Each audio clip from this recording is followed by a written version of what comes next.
రాష్ట్రంలో ఎమ్మెల్యే ఎలక్షన్ల కన్నా ఇంత హంగామా చేసిరో లేదో గాని పంచాయతీ ఎలక్షన్ల మస్తు జోరు చూపిస్తున్నారు జనాలు. మాకోటి ఏమంటే మాకే ఓటు ఏమని తీరు హామీలు ఇచ్చుకుంటా ఇచ్చంతరమైన ఓట్లు పెట్టుకుంటా ప్రచారం చేస్తుర్రు. మరి రాష్ట్రం అంతటా ప్రచారాల ముచ్చట్లు ఎట్లెట్లున్నాయో ఎప్పటికప్పుడు మనం కూడా అరుసుకోవాలి కదా. మరి ఆలస్యం ఎందుకు పండ్రి.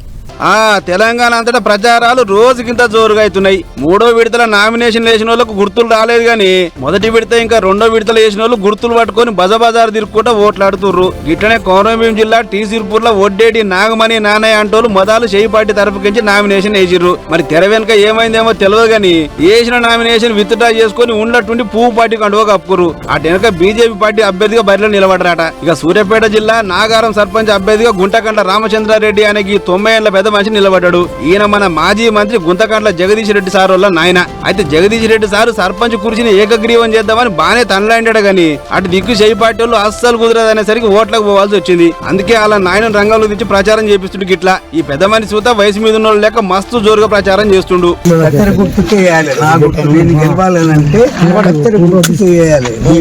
కత్తెర గుర్తుకేసి ప్రచారం చేసి నన్ను గెలిపిస్తే మీ పెద్ద మనుషులకు కావలసిన వ్యవహారాలు, ఇంకటి పెన్షన్లు, రెండోది ఏమైనా జబ్బులు ఉంటే కళ్ళ జబ్బులు, కుంటిదనం, నొప్పులు, వీటికి నేను ప్రత్యేక డాక్టర్లు తీసుకొచ్చి ఏర్పాటు చేయించి అవి చేయిస్తాను. ఇటు యాదాద్రి భువనగిరి జిల్లా కలెక్టర్ హనుమంతరావు సార్ ఓటర్లతోని ఒట్టేపించుండు. బీరు బిర్యానీ పైసలకు ఆశపడి ఓటు అసలే అమ్ముకోము అని బొమ్మల రామారావుల విమానం తినిపించిండు.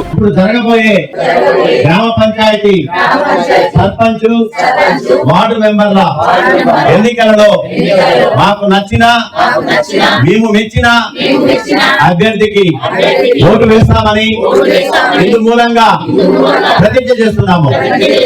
ఇక ఇదిట్లుంటే అటు మంత్రి సీతక్క సొంతూరు జగ్గన్నపేటలో సర్పంచ్ ఏకగ్రీవం అయింది. అర్రెం వెంకన్నను ఏ పోటీ వీటి లేకుండా గెలిపించినందుకు ఊరోళ్ళని తారీఫు చేసింది సీతక్క. ఇక ఈ ముచ్చట ఇట్లుందా, అటు నాగర్ కర్నూలు జిల్లా ఆమరాబాద్ మండలం ప్రశాంత్ నగర్ లా సర్పంచ్ రిజర్వేషన్ ఎస్టీ వచ్చిందట. దీంతో మా ఊళ్ళో అసలు ఎస్టీలే లేరు, నామినేషన్ వేయడం చేయాలని చెప్పి ఓట్లు బంద్ పెట్టిన ఊరోళ్ళు. 4 ఎస్టీ 4 జనరల్ వార్డు మెంబర్లు వచ్చినా సుధా ఎవరు ముంగడికి రాలే. అటు హన్మకొండ జిల్లా కమలాపూర్ లో ఎంపీ ఈటల సార్ ప్రచారం చేసిండు. పువ్వుపాటి సర్పంచ్ అభ్యర్థిగా పబ్బు సతీష్ ను మీరంతా గెలిపించాలని ఓట్లు అడిగిండు. ఇక ఇవన్నీ ఇట్లున్నాయా. ఇక కోనరాం జిల్లా సర్పంచ్ అభ్యర్థిగా నిలబడ్డ దర్శనానికి అక్కను విత్డ్రా చేసుకోని అలా మామనేవలో తుపాకీతో బెదిరించారట. ఇక ఈ ముచ్చట్ను సీరియస్ గా తీసుకున్న పోలీసులు వాళ్ళ ఇంటికాడ బందోబస్తు పెట్టి దొంగ ఎవరో కనిపెట్టే పనులున్నారు. ఇట్లా రాష్ట్రం అంతటా ఎన్నికల పుణ్యమాని తీరు ముచ్చట్లు కనబడుతున్నాయి. చూడాల మరి ఇంకెన్ని వస్తాయో.